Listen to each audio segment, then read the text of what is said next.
Hi there and welcome to Lorena's Labyrinth. My name's Anna Pirelli. The comments that you see here are my views, beliefs, opinions, and sometimes they are not even my fully formed views, beliefs, and opinions. However, they are my understandings. Please do retain an open mind and reflect on any of the content and your comfort levels. If your views differ, please feel free to leave a comment. Also remember, it is possible to disagree in respectful ways. My way is not necessarily your way and vice versa. You might also find that some of the content on this playlist in regard to spiritual or universal laws, it resonates with you, meaning it feels right to you, while other laws may not feel right or they may not feel comfortable. If this is the case, the information is either not right for you or it is not right for you right now, and it might never be right for you at any given time. It really doesn't matter. As an earthy and practical person, I can put my hand up with all honesty and say that I have at different times had the same feelings about some of the content in here. And with some of them, I still have a level of skepticism within my viewpoints, but I choose to retain an open mind about the things that I don't fully understand for a few reasons. Firstly, because I believe it would be supreme arrogance to think that we all know all of the answers while we have a body. And because what is right for one of us is not necessarily right or suitable for all of us, and I choose to respect the differences.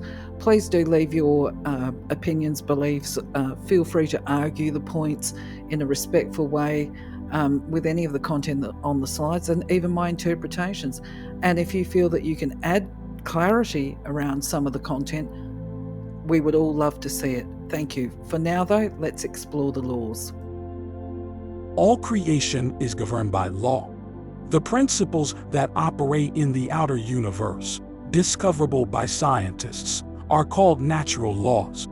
But there are subtler laws that rule the hidden spiritual planes and the inner realm of consciousness. Contained within these laws, or conditions, is the true nature of matter. Knowledge of these laws has an effect upon the mental urges.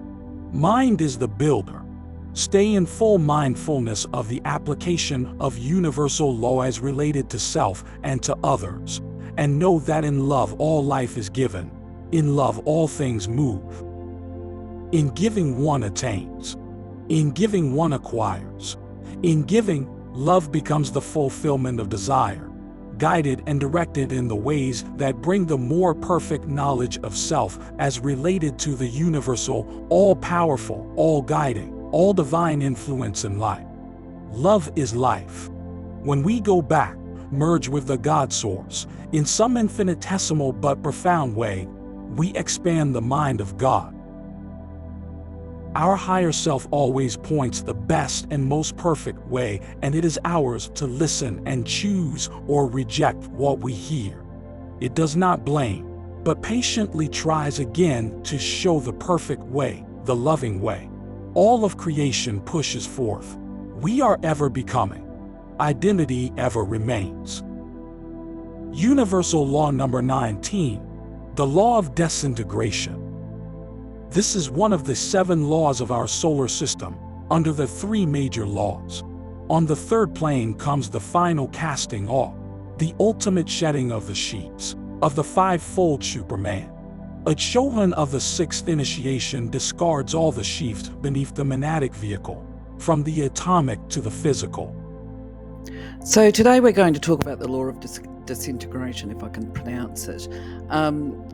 So as is usual with, I think, a lot of these laws, it's actually something that's really quite simple, but is made very complex through the use of language, because we're trying to draw pictures to convey understanding. So in the first instance, we can draw from the first passage or paragraph of the law of disintegration that it's saying to us that it's one of the major laws, and it's more like a secondary type major law, because, and I thought I should have done this graphic actually in one of the first, when we did the law of attraction. It probably would have been a good time to put that one up.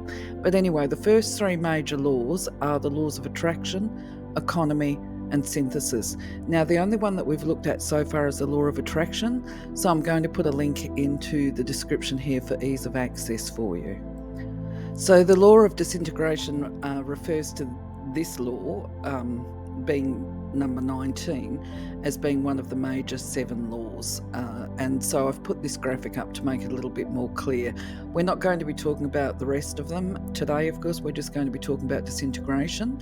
But you can see the numbers of these other 7 major laws and at what point we will be expecting to see them, because, of course, as I upload them, every law number has got the number on it, and because we're loading them daily, you can see that the law of vibration, for instance, it's going to take probably about another 2 months before we get to the law of vibration and so forth.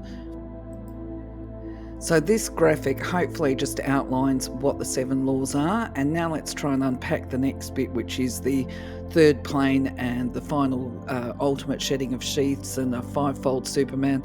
I don't think I'm actually even going to explore the word 5-fold Superman. I'll stick with some other stuff. But let's have a look at the planes and shedding of sheaths, what that might mean.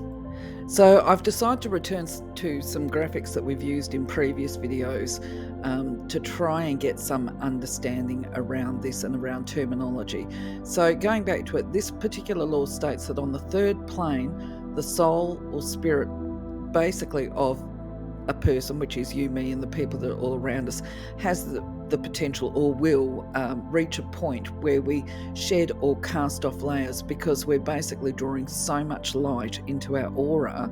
Now, just that reminder that with the aura, the reason we get light through it is because the speed of our auric body, the movement of light and atoms, or this is not a very good description, I'm so sorry, you're going to have to rely on getting your own imagery happening here, but basically the aura speeds up, and the particles within the aura, which some might call atoms, they speed up and they move around so fast that the capacity to bring light into the aura escalates. So we talk about that as the lightning of the aura and the speed of vibration, etc.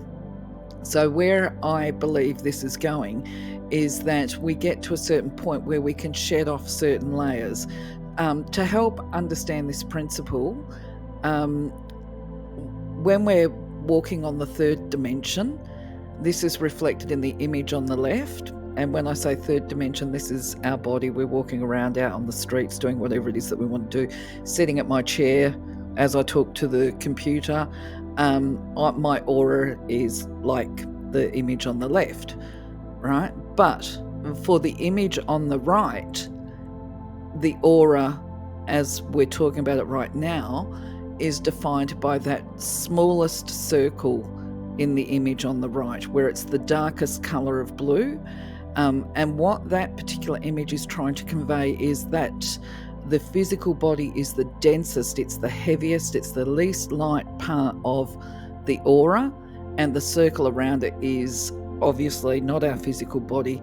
That's those auric layers that we're talking about there. So you would fit and slot that image into the right, on the left, into the right in some way, shape or form. Taking a breath and hoping that I'll be able to articulate the next bit, okay, right, is I think when we talk about the planes and the layers, this is my interpretation of it, that as that image on the right brings more light in and the vibration of the aura increases, we can see this reflected in the shadow. So you won't be able to see my cursor here because I'm not doing a presentation, but you can look, you've got the dark blue, then you've got a lighter blue, then you've got a lighter blue again, then you've got a greyish type layer, and then you've got the purple there. So what I see this as saying is that as the person's vibration increases and they return to their monadic self, right, which is represented by this image in the middle, the white circle with the black dot, it's basically just reiterating what we've talked about in laws, I think it's 9 and 10. I'll put the links into the video description as well, which is there is this shedding off of layers. Now, I think this expands on those laws by referring to the fact that as the soul, you, me, or others, as we go through this process, we reach a point or a potential of being able to shed off all those layers. And if we look to the image on the left again, we shed off all those inner ones, say, of the lavender circle. So basically, we're just lavender, for want of a better description. God, this is dreadful. I'm doing the best I can, okay? But anyway, once we get to that point, we can become what is called a Chohan. I think this is what the law is saying, or we at least have the opportunity to. So I'm going to go now talk about, well, what does a Chohan mean? Because I think that's an interesting discussion in itself. So if you were to do some Googling and explore the word Chohan, you would see that it's associated with the New Age movement and what is referred to as ascended masters. However, from my perspective, because I like to dig a little bit deeper and I'm a bit of a questioning nature or questioning personality, I think with this particular word and description that it's important to pay attention to the history and to people's culture, because that helps us to get an insight and an understanding into the truth, right? Now, the truth, of course, varies between individuals often, but we get a greater insight, I guess, if we do our own reflection on it. So within the context of the law of disintegration, I feel that there has been an error in translation. And this is not uncommon when it comes to looking at historical texts, especially if we're translating a historical text from the language of one person through to a different language. And I mean, this is also the case, in fact, actually with the Bible, because from what I understand, the original text was in Aramaic, and then it was translated into, I can't remember all the names, so my apologies in advance. I believe Aramaic is basically a lost language now. I think it was transferred then into Judaism, Jewish language, not sure, and then from there into the English language and so forth. And so every time a text is translated, there can be a level of meaning that's lost with that translation. I'm not sure. So anyway, where I'm going with this is I think this might be the case with the word Chohan. And I think it's also really important to understand when we're talking about wisdom, awareness, understanding our spirituality or whatever, is that when we find, and I will give you some strategy for you to be able to identify truth, personal truth for yourself at some point through my videos, but it's really important that when we find a truth, that it's not, and I'm talking about spiritual truth, this is totally different to earth-based factual truth, okay? So if we're talking about a spiritual truth, it is for us, okay? And it's not a case of us turning around and saying to other people, you're right, you're wrong. It's just, this is what feels true to me. It varies, incidentally. I might have to do a video on this. When we turn around and we say, well, this is what happened, if we're talking about physical existence and we make allegations or whatever, then we have to be able to substantiate factually the weight of our claims, if you like, because if they're not true and there's no evidence to support them, then that just becomes a perception. It's not necessarily the truth, it is a perception.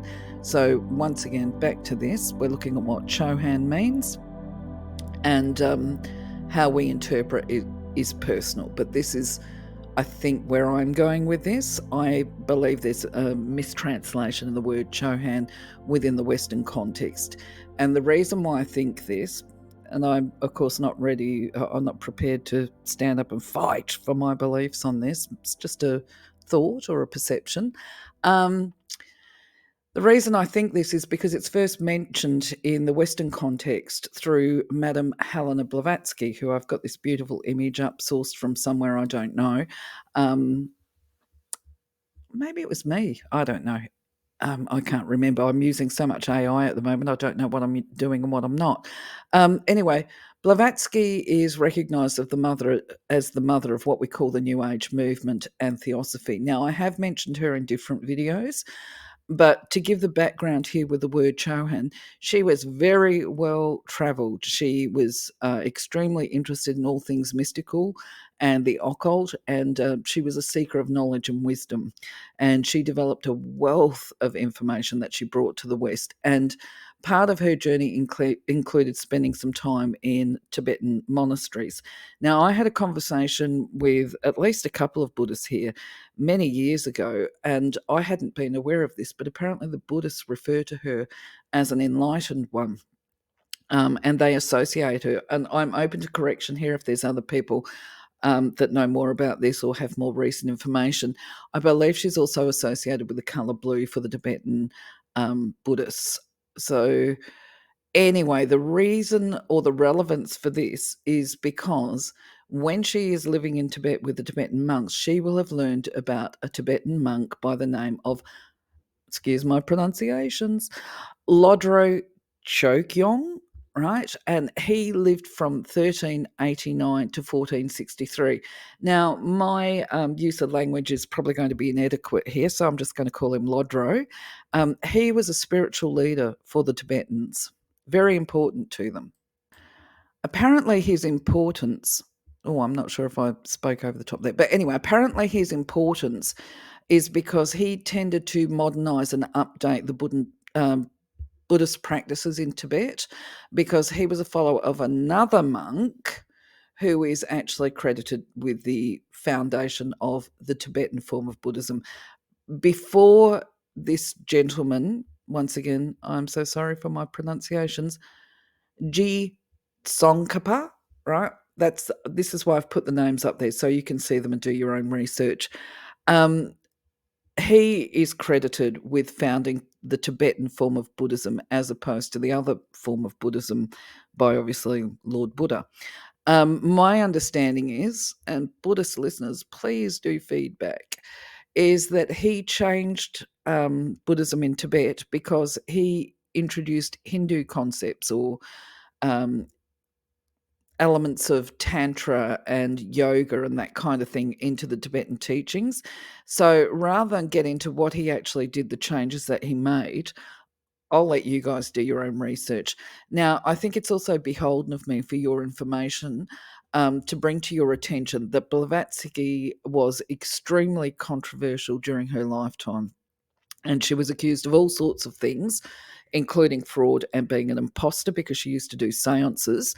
But I also believe that it's very important to look at the context of the time in which she was living, which she was actually by that stage living in the Western world, which was, as you would be aware, very Christian. And she socialized because she actually did come from a wealthy Russian family. So she was associating with a lot of people that we would call upper crust in this day and age. And in fact, it was because of her arranged marriage that she had wealth and privilege as well. But she also had an extremely rebellious nature, and she was married off when she was very young. Anyway, going back to it, I suspect that she would have been professionally crucified at the time because she was flouting Christianity in a Christian world. She was dabbling, obviously, in metaphysics in a world that considered that kind of conduct as evil. Additionally, she rebelled against gender stereotypes. She smoked a pipe, apparently, and she wore men's trousers at a time, obviously, it was completely socially unacceptable.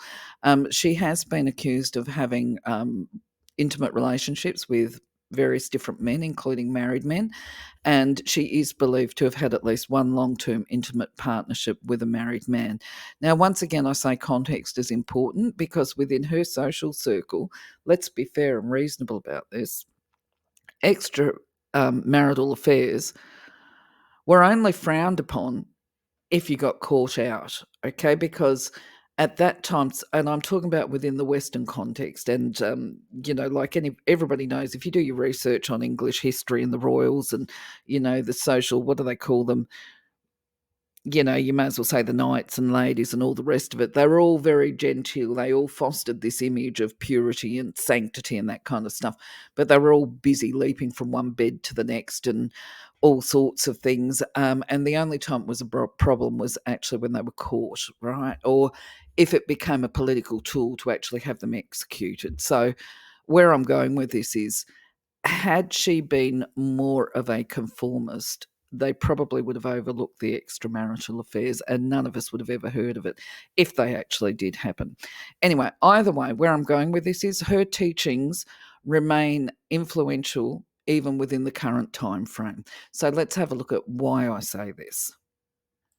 So, as with most religious and faith-based practices, people tend to adopt certain beliefs into their behaviour and actions. And a lot of time, they're not even realise that they're doing it or why they're doing it. But at the end of the day, for Madame Blav, the whole New Age movement reflects a lot of her teachings, whether you are a member of a group or a society or not. A lot of them are based on her teachings, which have been taught through other people. You know, I wouldn't use the word disciple, I don't think that's appropriate, but people that certainly resonated with the truth of what she was speaking. They've gone on to teach it to other people, and this includes Ledbetter in, I think he was in the US or whatever. But anyway, for modern times, right, where we're at is that there are two organisations that continue to honour her teachings and her memory. One, I believe, is the Blavatsky Theosophical Foundation or organisation. She was a prolific author, as it happens. And another one is the Great White Brotherhood. But I do have some recollection about there being some kind of factional split within the Great White Brotherhood at some point in time. But when I do my quick Google to refresh me on this subject matter, my understanding is the Great White Brotherhood is so named not because of any reference to do with the colour of a person's skin, but it's to do with the white light, right? Now, what is problematic for some people is that the Great White Brotherhood actually refers to the white light as the Christ light, and not everybody considers themselves to be Christian or pursues concepts of Christianity. But either way, there is elements within this that may resonate to people. So where am I going with this specifically? Okay. The law of disintegration outlines the laws, of course, in which we live within the third dimension. Now, the Great White Brotherhood positions that there is a brotherhood of light or a spiritual hierarchy on earth that is composed of what we call, or they call, ascended masters. And these ascended masters have evolved and gone through the process of disintegration, and they maintain an active watch over the earth planet dimensions, offering support to those of us that are living and walking around the planet today. Now, I believe the original Western idea here comes from a gentleman by the name of Karl von Eckhartshausen. Sorry to my German friends, who lived in 1752 to 1803. Now, Blavatsky is said also to have studied his teachings, and I think, you know, if you wanted to do some research on that, have a look into it, because he does refer about a council of light, or referred to, not about, sorry about my poor grammar. He refers to a council of light. And I think I interpret this as, this is where the word Chohan comes from, a mix of the council of light. Blavatsky refers to the leaders of this council, if you like, who the Brotherhood refers to as Chohans. My understanding is she referred to them as Mahatmas, and light councillors. Now, look, I've got to be honest, if you're like this, you might be with me on this. I admit, for me, it's around about here that I tend to disengage from people's belief systems because, number one, I just don't see the relevance really here and now as I walk my path. Plus, when we talk about the Great White Brotherhood and organisations like this, with respect, um, I get the feeling that we're starting to look at an organised, structured church, and there always is a risk of an attitude of spiritual snobbery or self-righteousness, and I see that as being ego-driven as opposed to being spiritually driven. Now, I'm not going to cast aspersions on the organisations within themselves. There's a couple of reasons. I think that part of my perception or belief or feelings here is because of people that I've actually met. Um, and also, I sort of think, for me, this is a bit of a joke, actually. I wrote a joke before I started recording. There is a level of comfort for me that there is actually other people or other high level beings that are there to help us as we walk our path, right? But there's a but here. Okay. For me, I sort of interpret this as, if I was going to, because there's an encouragement here to go to the Ascended Masters or the Chohans, if we want to call them that, to put in invocations, requests, or decrees for help and assistance on our path. Now, I mean, that's fine if that's what people want to do. But for me, I like to go direct to the organisation manager, if you like, because where I'm going with this is there's another law that we will be covering, which is called as above and so below. So if I acknowledge this, there's got to be, rationally a structure on the other side where you've got your CEO, which is the creator, and then you've got his management council. I don't have a problem with that. But for me, I would rather go to the CEO and let him delegate, or her, okay? Whatever the case may be. What else have I got to put in here? I just thought, actually, you know what? Um, One of the reasons why I don't have a problem with the concept, so I've got mixed feelings about this, is because many years ago, the reason or how I learned about the Ascended Masters and the White Brotherhood was actually because I was going through a situation and I had witnessed some stuff in my physical life and I didn't understand it. Now, my practice at the time, because as I've said to people in the past, is that my focus has always been on developing communication and connection with my own spirit team, if you like, to take me to where I need to go to get the information that I need to know to live well right here, right now. Okay. So it was not uncommon for me to put a question out, and it was not uncommon for me to have a sense of frustration that I didn't get my responses from my guides and that immediately. Well, I did actually sometimes. So I actually feel like I need to be apologising to them right now. But either way, what was a common occurrence back in the day was I would put the question out and then I might just go about my business. And then all of a sudden, I could be driving down the road and I would pull up outside of a shop. This is how I learned about the Ascended Masters. I've pulled up outside of the shop in a suburb that I was unfamiliar with. And I thought, what have I done? Why? Why have I pulled up outside and parked my car here beside this road? And I thought, my guides are trying to tell me something. It's just like, take a look. Where am I? What am I looking at? And I realised I'd parked directly out the front of a bookshop. And I thought, oh, okay, there's a book they want me to buy. So by that time, I had actually got to the point where I didn't even resist. I would just, if I felt that my guides were trying to tell me something, and this is what happened that day, it was about a 5-minute transaction. Because I'd parked right outside the shop, I just got out the car, walked into the shop, walked up to a bookshelf, put my hand out, grabbed a book, went over to the counter, didn't even really look at the cover as I recall. I just knew I was being guided to do something. Handed over the money, thought that was an expensive book, as you do, because I was always a bit on the broke side. And I was thinking, like, better be worth it, as you do, because I think I'm a bit of a nightmare for my guides, actually. So anyway, I've gone back to the car and just opened the book up, and there was my answer. That was what I'd been looking for. And just point of interest, it took me to a section on Lady Avril. Okay, and she's considered to be one of the Ascended Masters as well. So I still have that book to this day. I don't use it that much though anymore. So, to summarize, recap, and simplify, how do I interpret this law? I would go as far as saying, you know what, we're all on a spiritual journey. It's all about growth um, and expansion of the soul. The destination is the same for all of us. Ultimately, we're going to reach that point of letting go of the earthly stuff and having higher, more emotionally rewarding choices, if you like, about how we live our future life as a spirit. We may get to that point where we want to be a Chohan or an Ascended Master, if that's what you want to call it.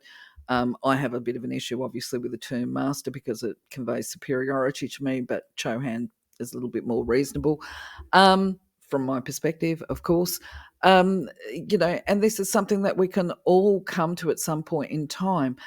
What I would recommend to you, though, is maybe you should meditate on this, maybe reflect and decide what feels right for you, and does it even matter for you right now today? It might not be something that you're really that worried about right now today. You might be more interested with getting through to the next day, but at the same time, perhaps it's a timely reminder for you that life is ongoing. It's a process of continual growth and just escalation, and to find some peace with it, I hope, anyway. But please, yeah, do leave your comments. I will read them. I hope that you feel encouraged to read them or to write some. And just let me know your beliefs, how it resonates with you, or if you feel that I've said the wrong thing or I've misinterpreted or whatever. Just leave a comment. If it's not what I agree with personally, that's okay, because it's a free world. Somebody else might resonate with what you've got to say. And not only that, whatever you've got to say may actually grow and evolve me too. And I might have a change of heart. That would be interesting to see, wouldn't it? Anyway, for now, though, I shall leave you be. Take care. Have a wonderful, blessed day. Speak to you on the next video. Bye bye.